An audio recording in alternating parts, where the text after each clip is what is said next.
Hello friends, welcome back to our YouTube channel Tech and Cryptos.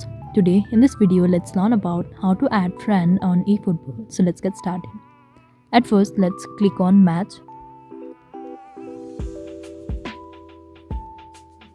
Now click on friend match. Now since you are creating a room, so let's tap on create room.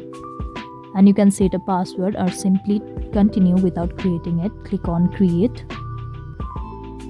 And you can simply copy this room number so that your friend can get into it through this room number. You can sign up as leader or not sign up as leader as well, so click on done. Now once your friend get the room number, they can get into this search button, so let's tap on this and paste the room number here. After which your friends will be able to enter the match. So this is how we can add friend on eFootball. I hope you like the video. Please do like and subscribe. Thanks for watching.